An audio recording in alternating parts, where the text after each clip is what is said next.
Here we go. Here we go. Okay, beautiful. We're live. We're live. We just said okay at the same time. If you're in, tell us you're here. Tell us where you are coming in from. Where are you calling from? And my favorite is always put in your favorite emoji. That's my favorite. I love it. But We will yeah, listen for you guys in the comment section. mm-hmm. Put your location because I'm in Toronto, Canada, and Julia, you are. I'm in California. I'm normally in like near Sacramento, but I'm in the Bay Area near San Francisco right now. Fantastic. Where I'm from. Yeah. All across the world. Yeah, I think so. I think we definitely will. But yeah, I'm excited. We're Yeah. here. We're here. Yeah, if you're just hopping in, let us know where you're listening in from. Put your favorite emoji. What's your favorite emoji? Oh gosh, that's hard. I have ones that like my go-tos, right? I mean, I do the crying laughing face one like constantly. I know you know that. Yeah. Yay. We have some people here. What about you? Violeta, what's your favorite? I don't know. I'm that boring. I love this hands up. Oh yeah. Yeah. Yeah. That's a good one. That's a good one. Yeah. Yay. Oh, I love these ones. Hello, Jocelyn. I love that one too. The party one. Woohoo. From Austin. Christopher is like, okay. Yeah. Okay. I also like that like snapping one, but it like took me forever to realize like what that one is. That's the heart. It's a heart? It's a heart. Yeah. I thought it was snapping fingers. No, it's a heart. By Gen Z, it's a heart. Oh, well, clearly I'm not Gen Z. Yeah. But I love your thing too, but although I can't do that. The snap. At first I thought it was like a chef's kiss, but then there's another one like that. Oh, nice. Those are good ones too. Yeah, if you're just hopping in, let us know where you're listening in from and your favorite emoji if you're feeling up for it. Michigan. Woohoo. I have family in Michigan. Austin. I can't see who that person is, but the one that created their own emoji. It's like, oops. Yes. We regret to inform you. You're a cool kid, huh? You're like, I'm not getting on the bandwagon. Oh, San Luis Obispo, California. Hi, Eric. I'm in California too. I'm in San Jose. You probably know where that is if you're in SLO. Amazing. More people from Texas. Awesome. Thank you for being here, everybody. Hi, Kristen. Yay. I love that. That's a good face. That's a good one too. Yeah. It's when it's end of the week and that emoji. Well, and she's a former teacher, so I'm sure she used that one a lot. Just like, oh, oof. Okay, well, how about we'll give it like one more minute and we'll get started. I do want to start by thanking Carrie Higgins. If you haven't given her a follow or connection request, definitely do that. Carrie, make sure you say hi in the comments. She is going to be helping us today with questions. So anytime you have a question today, just pop it in the chat. She's going to be keeping track of them so that Violeta and I can have a conversation and not have to be, staring directly at the chat the whole time. So we don't miss your questions. So yeah, prepare your questions, guys, and stick to the end of the live. We're going to have some really nice thing giveaway. Mm-hmm. Stick till the end. All the details later. Yeah. I mean, plus, why would you want to leave? We're just going to be sharing tons of amazing knowledge. So, Awesome. Yay. We already have, is it Ankita, already putting in questions. Love it. Asking how we're doing. Awesome. Yes. Thank you, Jocelyn, for saying hi to Carrie. So thank you, Carrie, for taking time out of your night to help us. Awesome. Well, we're 5 minutes in. You want to get started, my friend? Yep. Let's start. Okay. So go ahead, Violeta. You want to start to tell us who you are? Tell us all about you. Of course. Okay. So welcome everyone to our LinkedIn Live event. my name is Violeta. I'm a 5X pivoter, transitioned from admin assistant, HR assistant roles to marketing coordinator, front-end developer, and finally project manager position. So currently I'm working full-time as a project manager in a startup, and part-time I'm a LinkedIn career coach, helping people land their jobs in project management. And also I'm sharing my story and experience on LinkedIn. I'm also an author of Nobody But You newsletter, where I share once a week one free tip on how to build a successful career that you will love. And yeah, link in my headline. Join the newsletter. We'll see you there. Can you tell that she's practiced her elevator pitch before? That was amazing. That was great. I practiced that, so yeah. Yeah, it was good. It was good. It's gonna be better than mine. That was Okay, amazing. Julia.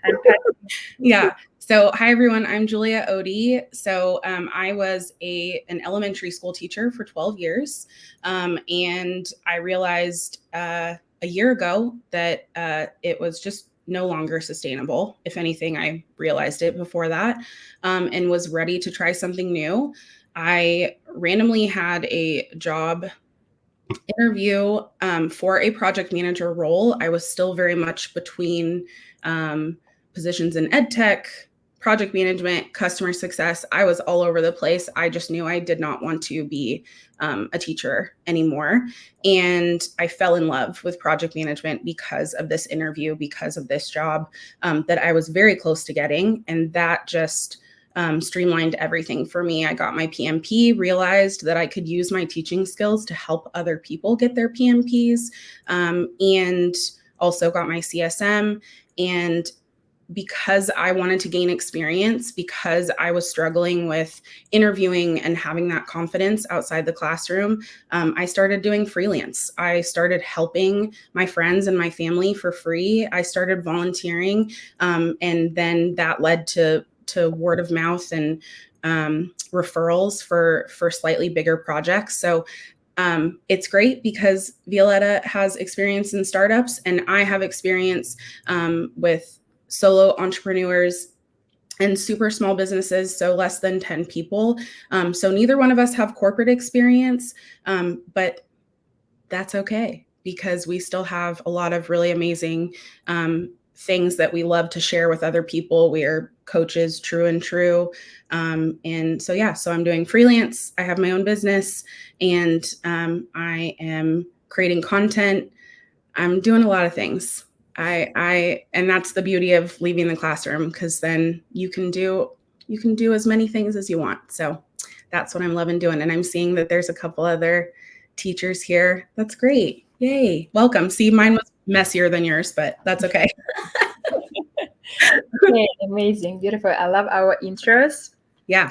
And the topic of our today LinkedIn Live is going to be what it means to think like a project manager, how to go beyond identifying your transferable skills, and what we have done with Julia to build our careers and our job search. So we're going to share our all best tips and practices about transferring our skills, how to use them correctly. We're going to play one game. We're going to do the giveaway here. So yeah, I think it's a good start. Yeah, you just gave away a surprise. Oops, there's some background. Yeah, that we're going to play a game. So have you ever been to a LinkedIn Live where they play a game? Welcome. Welcome. Glad you're here, everybody. And we're seeing questions popping in the comments. Just make sure you're continuing to put comments there. Carrie Higgins is keeping track of them for us. Oh, hi, Gabby. Glad you're here. Hi, everybody. And we'll get to those towards the end, and we'll keep going. Yeah. Yeah. I'm seeing the questions and already love them. Beautiful. Yeah. So, Violeta, a lot of times there's this conversation around transferable skills, right? We see on LinkedIn a lot, pretty much anyone has project management experience. You can be a project manager, you can be a project manager, which I don't disagree with.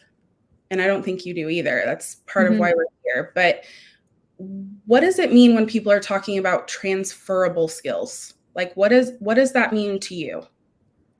So for me, what does it mean, like transferable skills? It's basically skills that you have or acquired in the past and that you can use and translate into something that you're looking for. So in this case, project management roles, right? So you take something that you did in the past.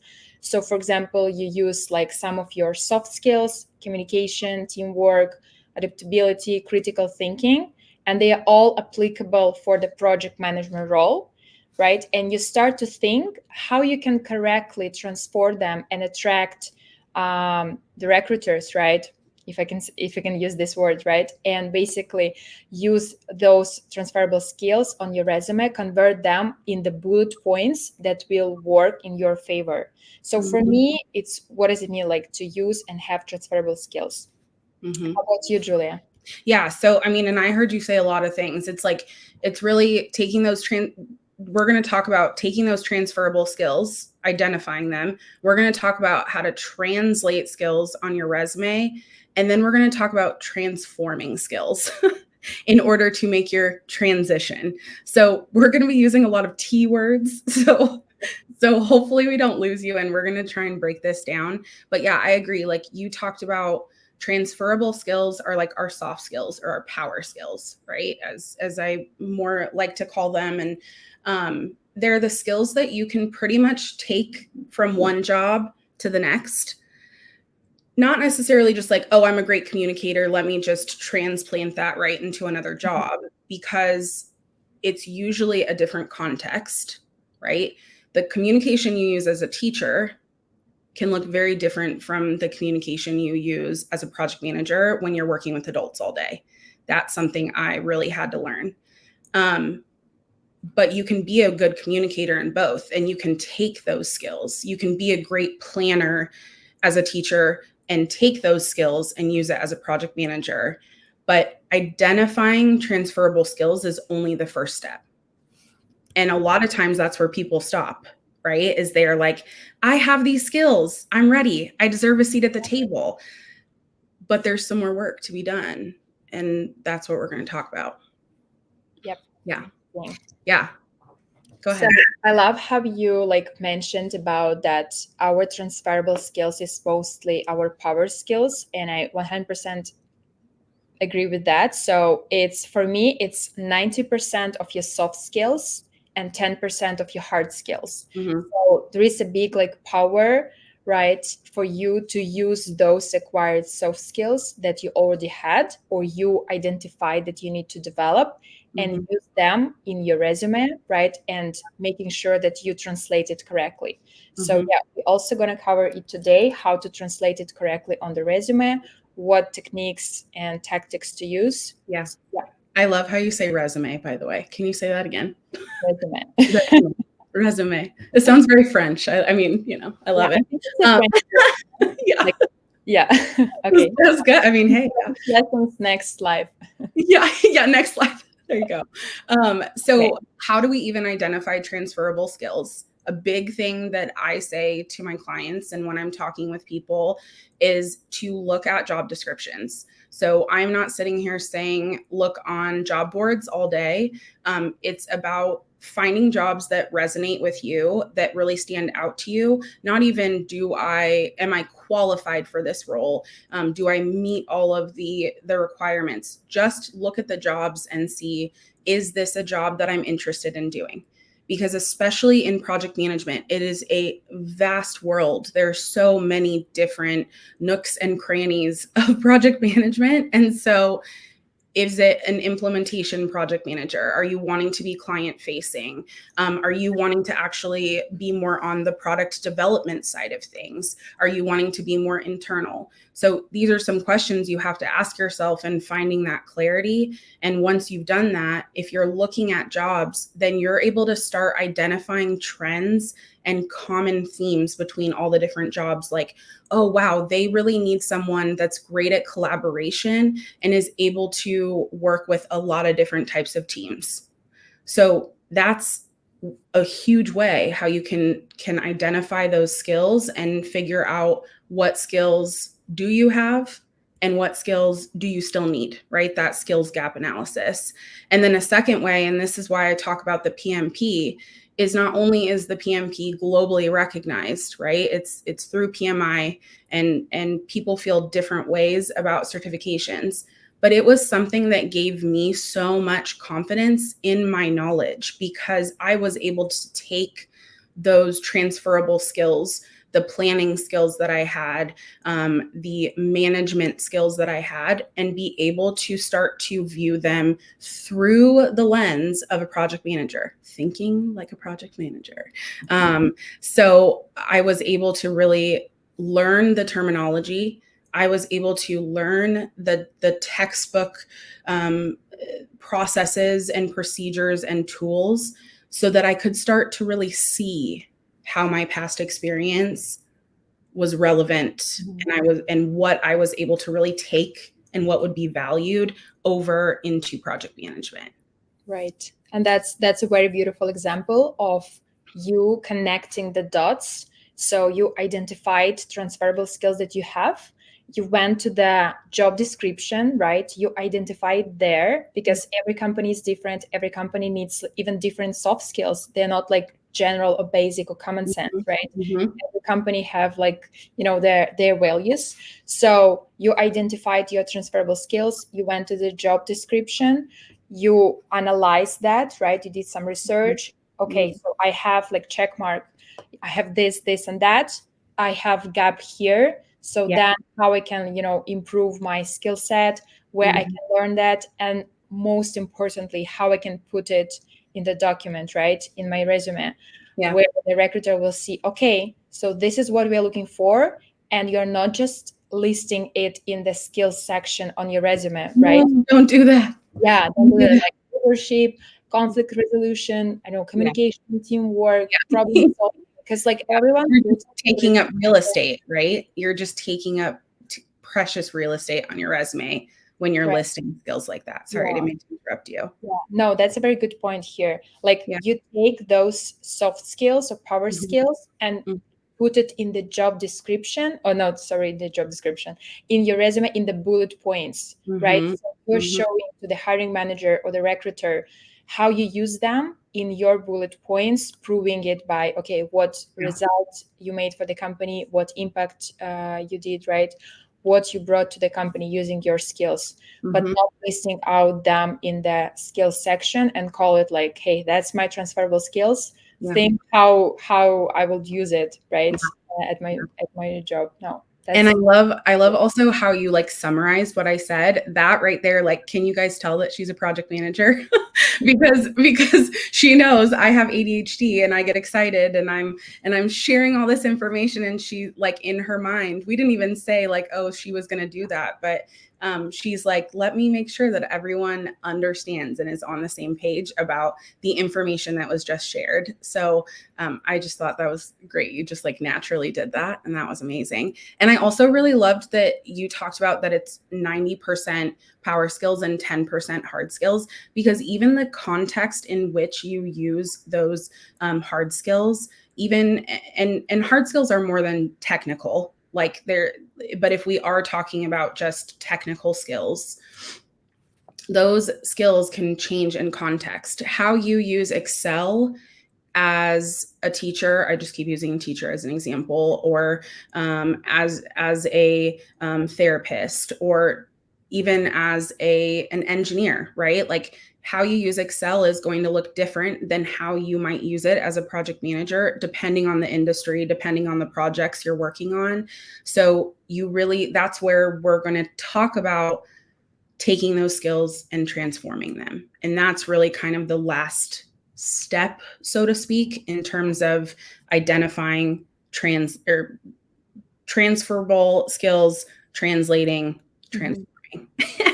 So Violeta, let's talk about the translation piece, because now that people have identified their skills and they've done a skills gap analysis and they know their unique value proposition, what do they do to show that they have those skills, that they have the experience that's relevant in project management? So for translating correctly your skills, transferable skills, like soft skills, hard skills, you need to put it in a bullet point, right? And in this bullet point, you need to have some like formula to stick with that will be super easy for the recruiter or hiring managers to skim through and understand what exactly you did in your previous or current role.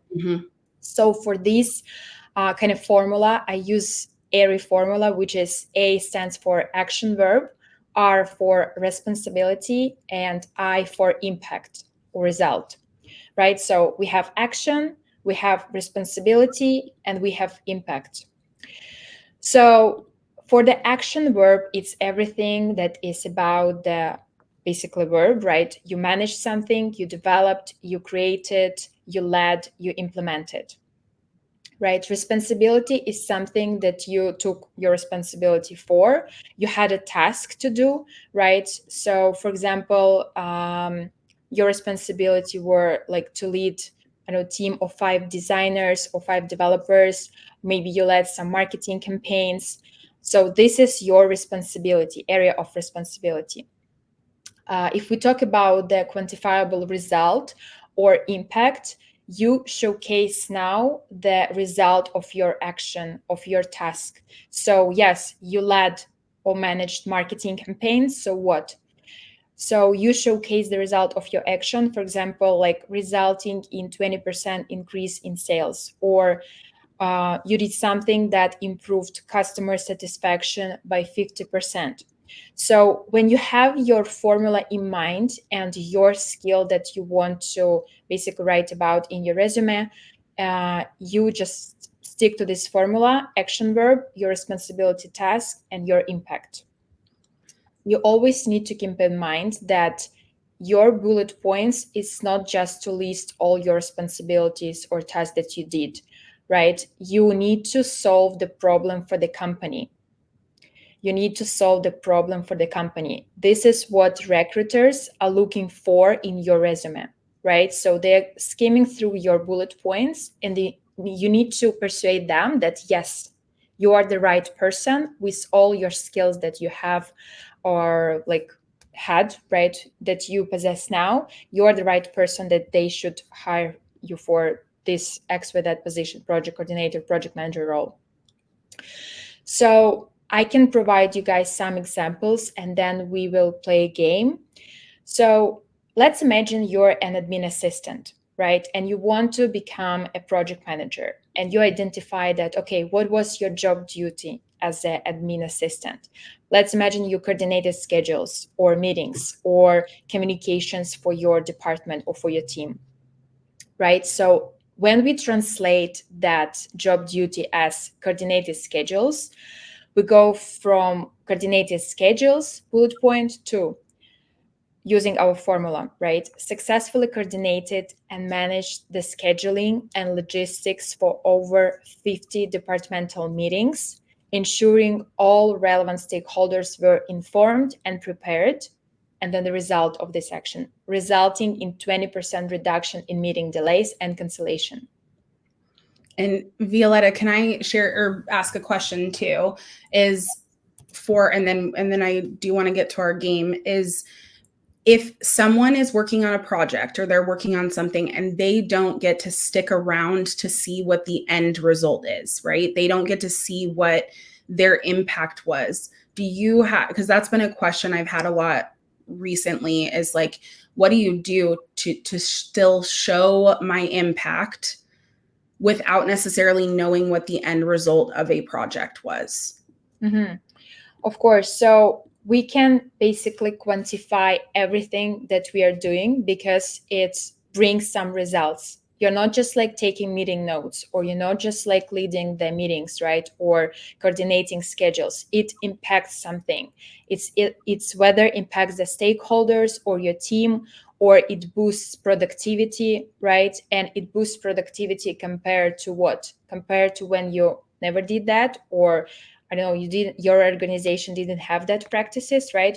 So you need to think, okay, if you're doing something, you're doing it for a reason, right? And that you need to translate that as a result or impact in your last part. Mm-hmm. So you don't need necessarily to put in every bullet point the number, right? But you need to show, so you did something, so what, how it impacted the whole team, how it impacted the organization, how they benefited from that, right? Maybe it just boosted the general, like, I don't know, the atmosphere in the company, right? Employee engagement. Yeah, customer satisfaction, team satisfaction. Right, so everything is created, like, or what you're doing at your current workplace is for a reason, right? So this is one of the most important things to remember, that we're not just putting our tasks or job duties in the sake of just putting that into the bullet points and send the application. No, we need to show the result and impact. And if you don't know the answer for the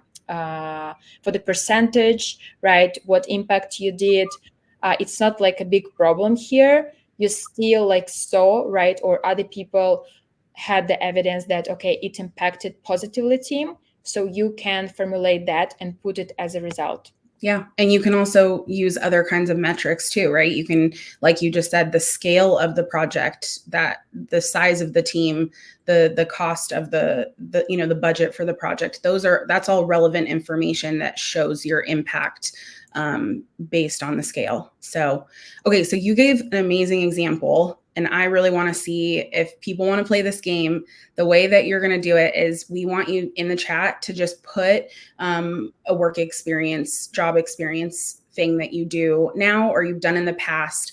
For example, if you're a teacher, you did lesson plans or you wrote report cards, right? Something that you do currently, and we are going to help you translate it. We're gonna be translating machines right now. Right. So if in the comments you want to put maybe even a responsibility that you're struggling with figuring out how to translate, go ahead and put that in the comments, and we will help you.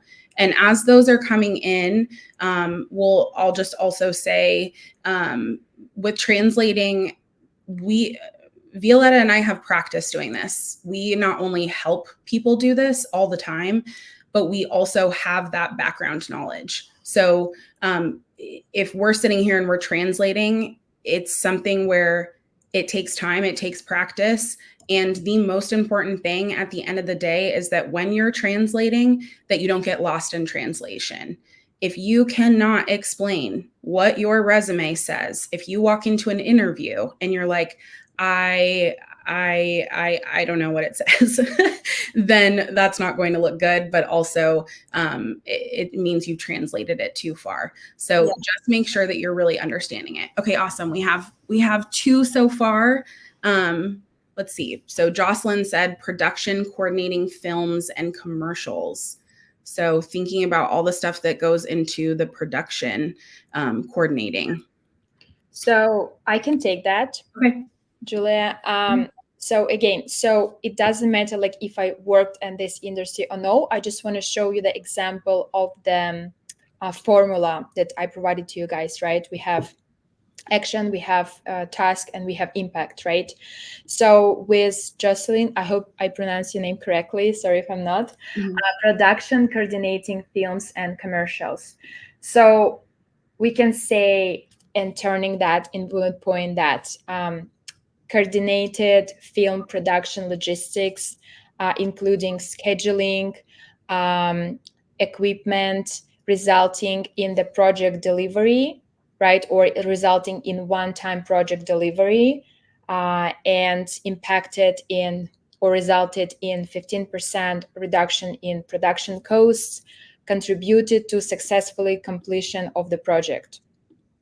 Right, so we have like coordinated, what you did, coordinated, action verb, film production logistics, including what? Including scheduling, including X, Y, that, what you did for the film production, right? Resulting in what? Resulting in the one-time project delivery, which impacted or which reduced or which did 15% reduction in production costs, right, and contributed to successful completion of the project, right? So I know it might like feel, okay, it's long, it's complicated, but if we break it down, what you did, okay, action verb, what you did with that bullet point, right? Or with that, task, production coordinated films, how it impacted, what result you had. It sounds like way more persuasive for the recruiter, okay? And it's more clear how your work impacted. Yeah. And this is going to be recorded. So Jocelyn, if you didn't get a chance to write that all down, I believe it is, right, Violeta? I think it's going to be recorded. Hopefully, if I I think. So you'll be able to watch that again. So that was, you did a great one. So that was great. Also, guys, sorry, Julia, I want you to put like super simple examples where you don't know how to translate it. For example, you're creating decks and you don't know like, okay, what's like how I impacted the team or the company, right? Or you're just like taking the notes, right? So feel free to put it in the comment section and we will try to translate that into the bullet point. Yeah, because I see Christopher's already he's partially translating it. So Christopher, you're we want you to play the game, but is it Yareli? I can take this one because teachers. So manage and train a team of teachers on new curriculum and state expectations. So when I think about state expectations, I think about compliance and that we have to be compliant as teachers with those state expectations and regulations. So I would talk about managing and what that means by managing, and that you're doing a lot of communicating. You're making sure that they understand, you're communicating the requirements. So I would say managing a team of 10 teachers, 5 teachers, whatever, or even change teachers to educators, because sometimes people, they see the word teachers and they're like, there's too many teachers trying to leave the profession. Something about educators just changes it for them. But managing a team of 5 teachers,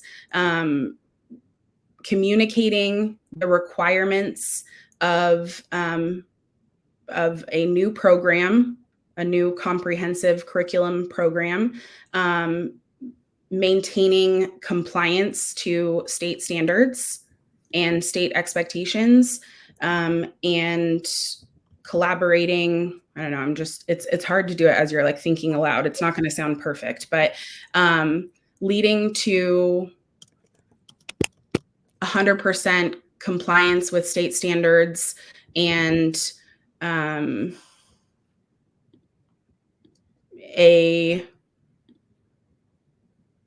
increase in pedagogical understanding of the new curriculum. It's hard. Yeah, it's really hard to, just taking the job duty right here, right, and trying to communicate that in bullet point. You need to think about that. You need to really think about the impact you're doing in your job. So yeah, that was amazing example. And also, guys, you can review it in the recording. So like, yeah.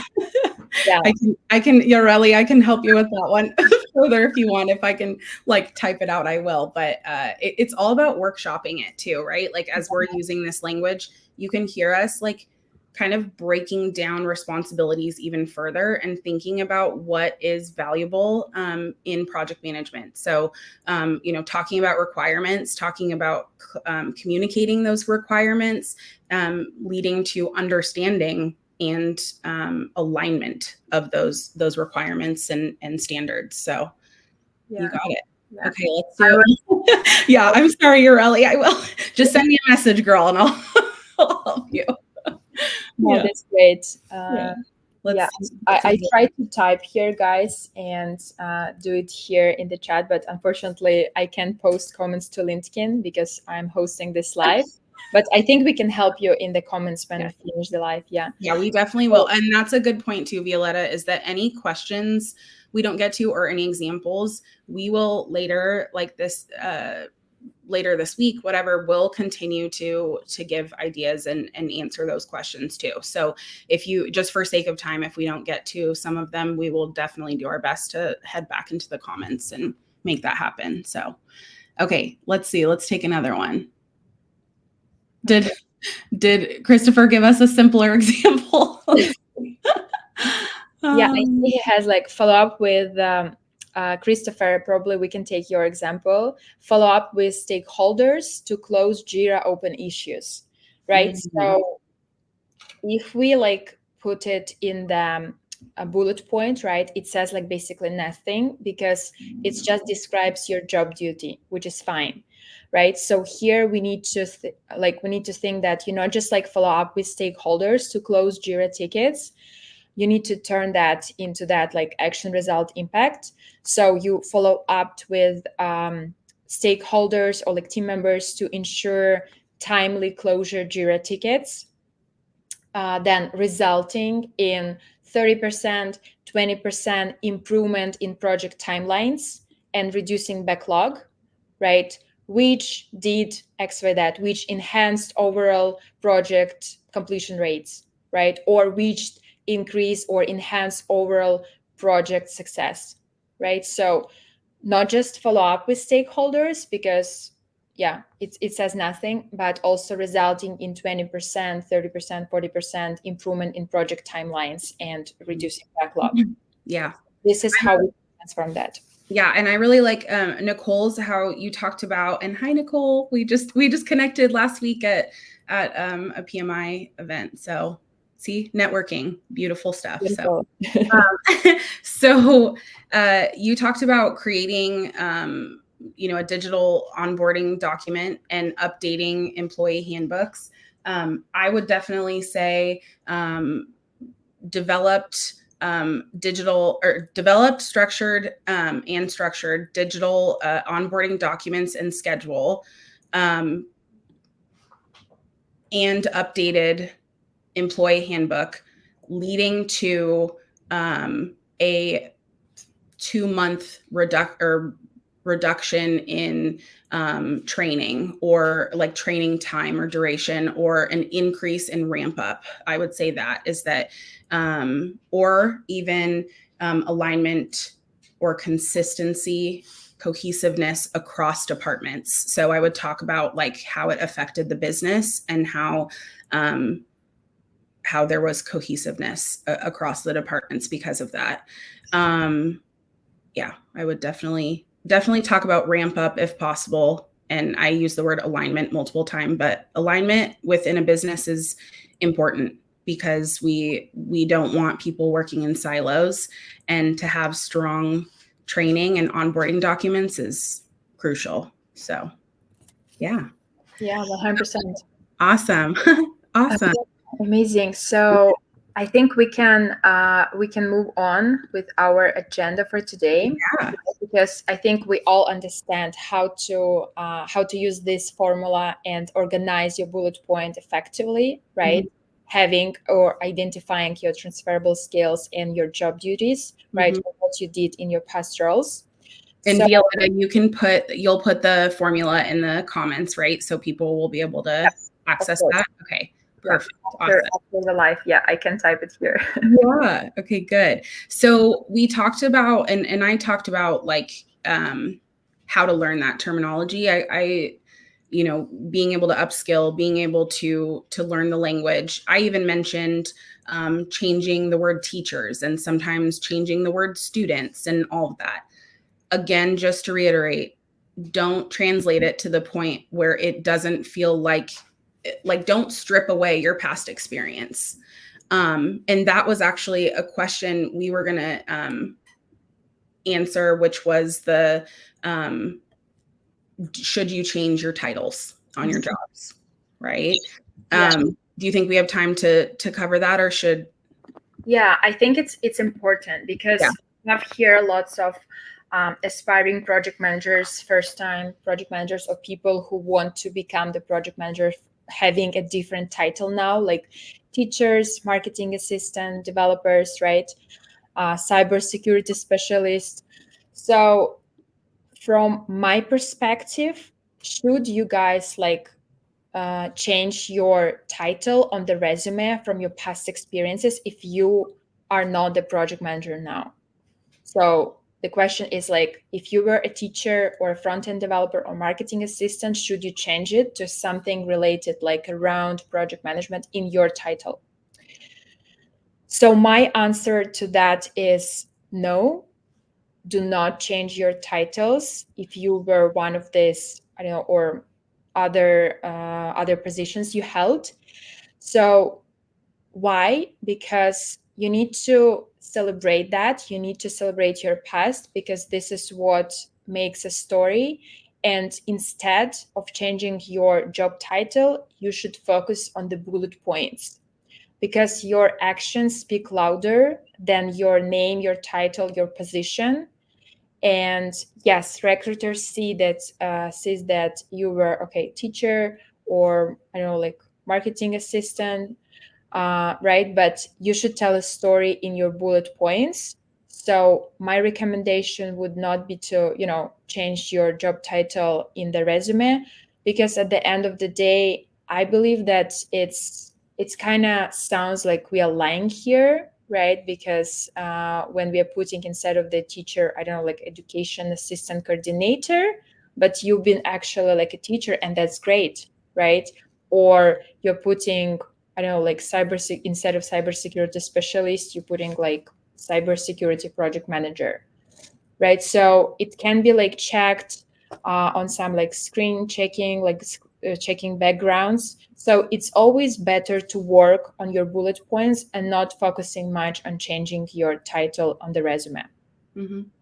I definitely want to hear what other people think. I'd love to hear their opinions, because this is something where Violeta and I we disagree a little bit in terms of, and this goes back to our lived experiences, and it being okay that we disagree, because there's no right answer here. As a teacher, I originally left everything very teachery on my resume, and I walked in confident and ready to go in interviews, and I was immediately shot down. It was, you don't have enough experience. There's others that have more experience than you. And so then I went the extreme other way. I stripped all of my teaching experience away. It didn't even look like I had ever been a teacher. If anything, it had looked like I had been a project manager in a district office, but I had never been in the classroom. And when I walked into an interview, think about what that looked like. If I was confident in how I was explaining my experience, I was literally trying to translate my experience as I was sharing it. They were like, tell us about a time you blah, blah, blah. Mm-hmm. And I was like, how do I make this seem like I was not a teacher? Why? Wow. So yes, I agree with like owning your experience, right? Ben said something last week. He was like, it's your story, own it, own your experience, like in your event that you had last week, Violeta. And I so believe that you need to own your experience. But at the same time, you have to play the game a little bit as well. So anything you put on your resume, just make sure that you can speak to it with confidence. So you're not trying to hide something. If you change your title, because titles are, we talked about this yesterday, you and me, Violeta, that like at a startup, you could be the director of a PMO, but the director of a PMO at a very large corporation, your job tasks, your responsibilities are going to they could look vastly different, or the level of responsibility and authority. So if you are going to change them, just make sure that you can really vouch for yourself, you can explain what you're saying, and don't strip away your past experience, own it. So now what do I put? Mine says educator. For a while, I put educational project manager, instructor. I played around with a lot of different ones, but to me, educator feels good. Rather than putting like first grade teacher, fifth grade teacher. Do they need to know what grade level you taught if you're not teaching anymore? So I like that. Who said this? Cap, Cap, you seen? Hi, Cap. One of my amazing mentors, she said, I think there should be a balance of both. And this is why she's my mentor, because I agree with that, is that it's, you're trying to show that you understand the parallels, that you're able to translate your experience, but you're also not losing your past self, that you're owning it and you're showing that you are still the solution to their problem from your past experience and then the experience you're gaining now.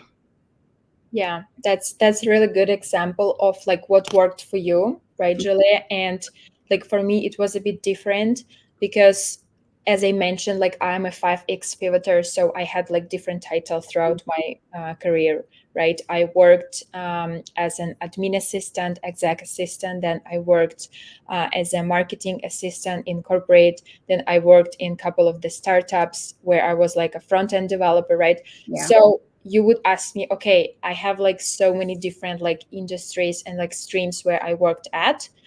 And when I was applying and looking for my project coordinator role, project manager role, did I change them on my resume?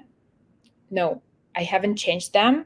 Mm-hmm. Instead, I solely focused on something Mm-hmm. in my bullet points, what was related to the project management world as a whole. So even like being the front end developer, that was a huge advantage that I can work in IT industry with tech teams, and I focused solely on like, okay, how did I manage, the tech Mm-hmm. teams, right? How I communicated with like product managers. So I kind of extract the main things that were like transferable skills that were around the world in the project management and focus more on that. And this helped me not to stress on the interview Mm-hmm. that oh my God, I was lying. I changed my, the job Yeah. title. Yeah. Don't lie. Yeah. Yeah, I focused on what I did, and I knew that okay, recruiter that invited me to the interview like a couple years ago, for example, right? They knew exactly that. Okay, we knew she was like an I don't know front end developer, right? But my question would be okay, what she did that in that role. So in this case, I was managed to explain how I was related to the project management world, right? Yeah. And advocate for myself. And one more tip here, make sure you're consistent everywhere in your job titles. So if you put on the resume something, this something should be the same on your LinkedIn. So your job titles should be the same because people are checking your LinkedIn profile. Mm-hmm. So make sure it's like the same situation on your resume and on your LinkedIn profile. You're Yeah. not Yeah. like supposed, or it's not like mandatory to put your bullet points or job responsibilities on your LinkedIn under your experience section, but the titles, yes. So make sure like titles are the same on the resume. Yeah. And we could honestly, Violeta and I have talked about doing a whole LinkedIn live on resumes because there's so many myths out there. There's so much different advice on what works.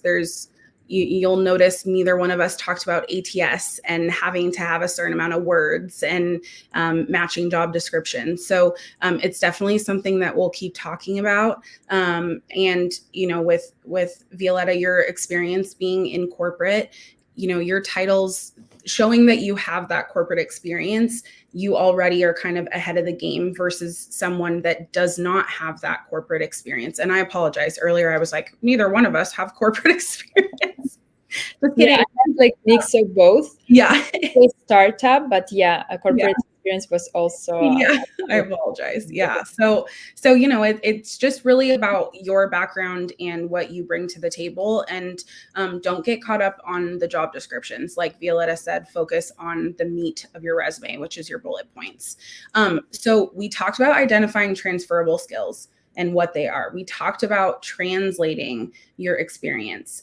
Now, this is the step that most people don't get to in order to make the successful transition, and that is transforming your skills. And some of those skills that you're transforming are your transferable skills, and some of them are just brand new skills that you're learning in order to really start thinking and being a project manager. So Violeta has a really amazing post that she wrote a while ago, and it was about being an intrapreneur, which I'd love if you explain that, and talking about how to create opportunities in your current role where you're at now before you even make the jump to become to receive that project manager title somewhere else. So we're going to talk a little bit about our experiences and what we did to transform our skills. Yeah, that's my favorite topic, Mhm. like about transforming skills, because that was my kind of situation where I where I knew that, okay, I have some transferable skills, but going through the job descriptions, I realized that, okay, lots of different employers want different things. And I saw the pattern that some of the employers want like one thing, right? And I realized that it was my gap. I didn't have that skill.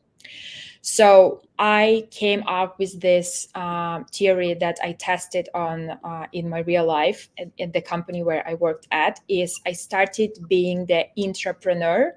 So we all know the entrepreneur, right, thing. And this is the entrepreneur, where you basically start acting as an entrepreneur within your organization and developing this mindset at work.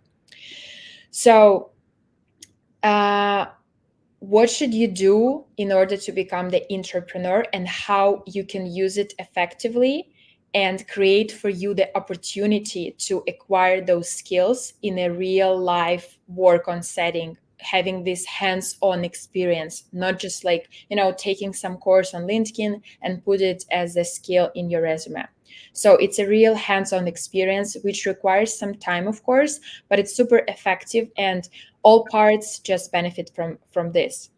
So you need to be this entrepreneur, because you don't need to wait for the invitation to create the opportunity for yourself to be the project manager within your current role, right? No matter what role you have now, you can be already the project manager within your work setting. So here's how to do it. You need to, and here's how I did that.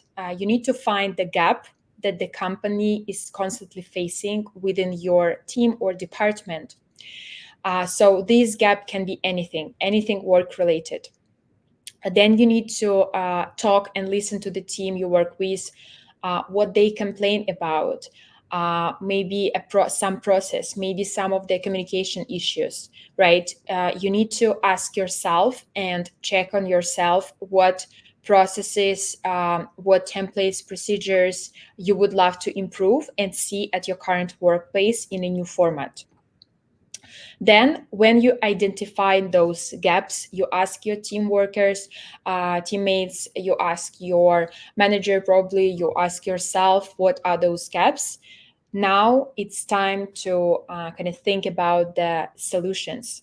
So you need to think like a project manager, right? How to improve what you already have and how to organize the work effectively. So another reminder that we are not yet project managers, right, at the work, but we are becoming the entrepreneurs at our current positions and trying to think like project managers.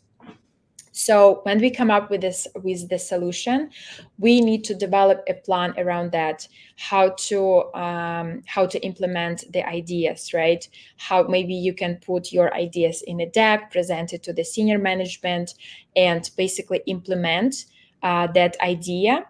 So one of the examples or ideas that you can do at your current workplace is you can, for example, implement a system for collecting and analyzing customer feedback, right? So you find the gap that, okay, people either don't like leave the feedback, or it's all across all over the website or in the notes or in some like documents. So there is no one repository for this kind of feedback, right? So you find that gap and you decided, okay, I need to implement this system to collect the feedback.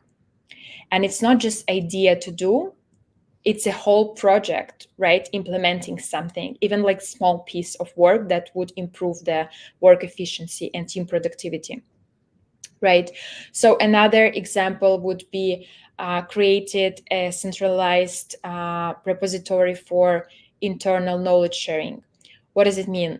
If you have, for example, different like documents that you share across the team members all over, like, and they are all over the place. They are all in different folders.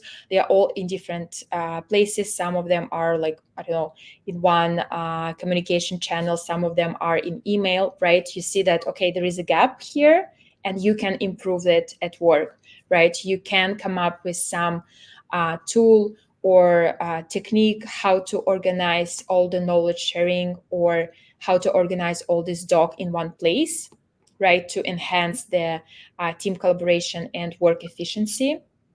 And again, this is an example of another project that you can start implementing. So literally just take one thing that you are passionate about, that you are seeing that, okay, here's a gap and you have a solution, right? Find a tool that can help you to implement that. Get that, I don't know, like 2 weeks free trial, do the thing, try to implement that, collect the feedback from your team members if they like it or not, right? And it shouldn't, like, you don't need like lots of resources for that. You just need your time and your sincere desire to do that. And when you do that, who is benefiting? Your company and yourself, because it's another project. It's another project and a bullet point in your resume. So something that you improved as a process or organized, or I don't know, like it impacted your current company in the positive way, it's another strong bullet point, and you can present it as a case during your interview, showcasing your project management skills. You can break it down, how you came up with the gap, how you came up with the solution, and how you start planning, keeping it on a budget, on a track, and how you start implementing that, right? So yeah, these Yeah, are the whole, like I can talk, I know. another 30 minutes I about love that. it. This I is love it. my favorite way of how to acquire new skill, Mhm. new transferable skill, or new real project management skill without even leaving your current workplace. So you're doing it right here, everyone benefits from this, and you have another bullet point on your resume, which is a project, another project. And Violetta, really quickly, I'll also say is like, and I think you may have mentioned this about like using different tools, but like whatever project you decide to do, whatever system or process you decide to create or try out, try using the project management processes and phases and all of that as well as you're doing this. Like create a communication plan, create a risk management plan, create a project charter, like start using those templates and those tools and those processes. And if you're not sure, like find a project manager either at your current company and see if there's someone that you can shadow, that you can have be your mentor. So you're not just like taking the initiative. I mean, you should take the initiative, but you're not just like, yeah, I think this is project management, right? That you're really saying, hey, I'm taking that initiative to get this experience, but I'm also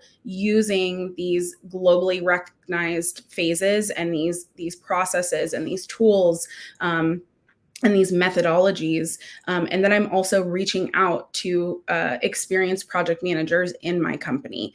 If you can do that, then you're just getting this like amazing, well-rounded experience before you even step outside of your company.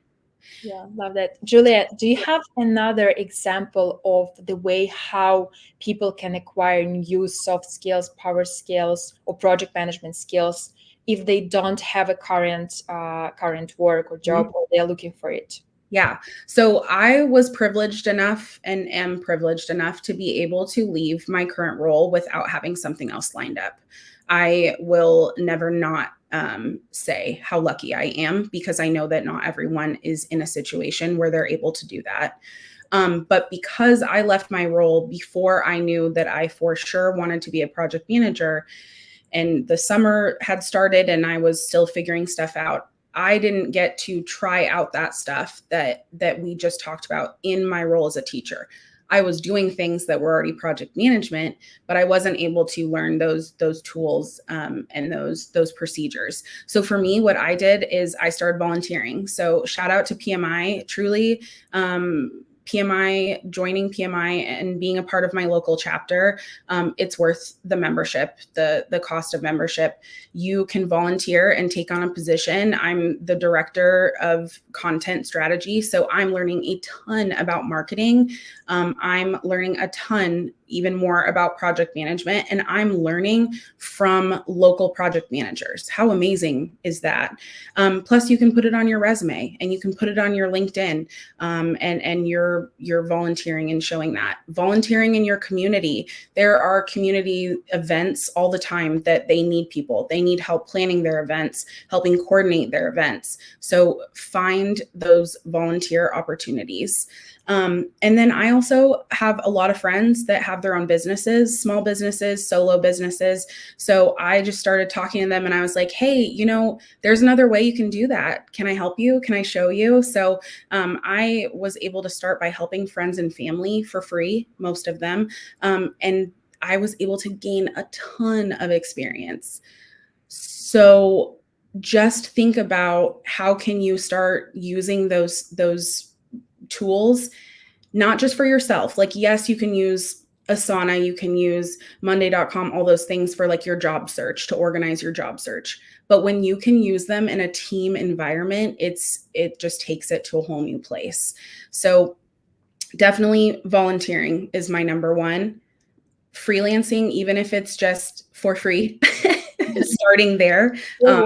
Then having it lead to other things is the most amazing, because I got to try out so many different types of projects and types of companies and industries, and it just allowed me that freedom, which when you're career transitioning, you need that. You don't want to feel locked in. And then I think I mentioned this, but having a mentor is life-changing. Like, have a mentor, because you're going to be learning, and people are going to be giving you different information, and not one person should be your full source of information. So you should be getting a vast of opinions and information and people's years of experience in different industries. So there's a ton, and I agree. We could talk a lot about this, but I definitely want to make sure we can get to some questions too. Yeah, of course. Yeah. And just to kind of summarize what we said here, and you see, friends, there are lots of different opportunities for you to stand out and to acquire those project management skills, whether in my example, using your current workplace and your current job role, or position, right? Or Julia's examples where you don't have right now a job. So this is the way you can also acquire those skills, by volunteering, by networking, having a mentor, using the different like events. So there are tons of opportunity to get those skills. And also, if you have any questions about the gained skills, or the anything that we discussed today, transferable skills, formula that I mentioned, right? Anything about our experience, put it in the comments section, because now we're going to have our Q&A. Mm-hmm. And Violeta, before we do that too, let's announce what's happening at the end so that Carrie can help us with that. You want me to announce it? Yeah, go ahead. Okay. So as a thank you for being here, for sticking with us through this whole entire live event and supporting us and allowing us to help you, we are offering a free 30-minute coaching call, one with me and one with Violeta. We can talk all things project management, career transitions, resume, LinkedIn, 30 minutes, we can get a ton done. And so if you want to be entered in the drawing, Carrie's going to help us. We're going to do a random number generator at the end. All we want you to put in the chat right now, or in the comments, just write the word winner. Yeah, whoever wants to participate, in the comment section, word winner, as Julia mentioned, and you can win basically this unique opportunity to have the consultation with either myself or Julia. So put in the comments section the word winner. Yes, perfect. And as people are writing that word winner, then emojis will get you extra points. No, I'm just kidding. Then we'll start answering a couple of these questions, and then at the very end, we'll select those two winners. So going down through this list, we have some great questions here, and one of them, so Christopher asked, what are our thoughts on the current job market for project managers? Do you have Yeah, I can take that. Yeah. So I love this question, first of all, because current job market for the project managers in North America, I cannot say about other regions, but in US and Canada is honestly it's hard. I won't tell you that it's fun, it's easy, you just hit easy apply and applying for the job and you get the role. No. So, and we need to remember that it's not anymore the 2020, 2021, it's 2024, and we are, I know, 4 months in stepping into 2025. So the strategies that we used before are not working anymore, since there are lots of layoffs from the tech companies, from the monster companies in the world, right? So like Cisco, I just read literally today that they laid off lots of people. So that means that we have super and huge like competition, right, between other job applicants. So by saying that, we need to, considering this job market, we need to stand out and we need to differentiate ourselves, how we can be different and how this different can be applied to the job posting. So because you need to remember there are like lots of the same people like me and you who are like, for example, applying, right? Although I'm not looking for a job, but I am talking with my clients and I'm seeing this tendency and I'm seeing this amount of rejections. But we need to understand that, okay, I need to solve the problem for the company because they're hiring for a reason. And this is the main thing. And then you start from your LinkedIn profile, job search tactics, resume, and all the stuff that we can talk about during our consultation. If you win that, if not, you can book it, right? So how to win this job market? Because there are like lots of successes also. Here, people still land jobs, people get them. So you still have a chance, of course.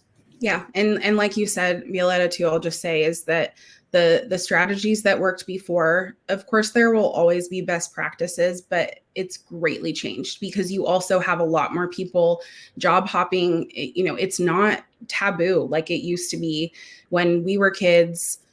People stuck with their careers. Maybe they would change to one other, but it was pretty few and far between.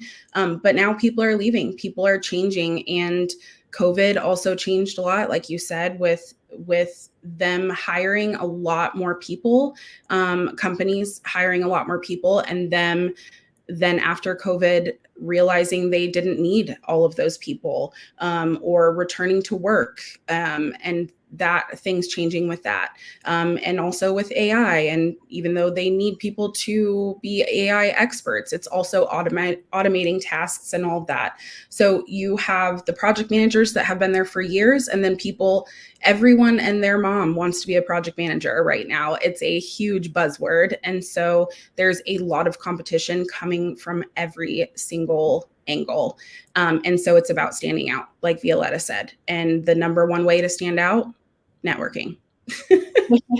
Networking. Yeah. Networking is a big part of that. Yeah, definitely. So we also have a few questions on soft skills and understanding like the superpower in transferable skills. So I think talking about skills really, really quickly is that in order to figure out which soft skills are needed, looking at those job descriptions are really helpful. But I think that Violeta and I can also say, in terms of which soft skills to have, being a strong communicator, having strong emotional intelligence, and having high like collaborative abilities are really important. And then one that's part of communication is being amazing at asking questions, and maintaining kind of a high level of everything, having that bird's eye view always of all of the different moving pieces. Bird's eye view.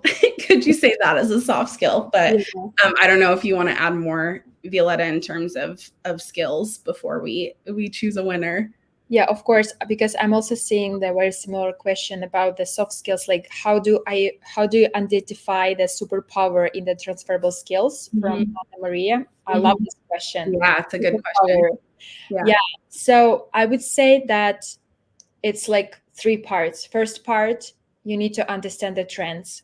So trends that companies are looking for in the job descriptions. See the patterns, see this like red line that's coming through all the job descriptions, all the job postings, what companies are looking for, what are hidden soft skills there, and mark them down. Basically make a list of all of those skills and see that, okay, if you see the word leadership, I don't know, counting 100 times, or communication, that's the word we're looking for, right?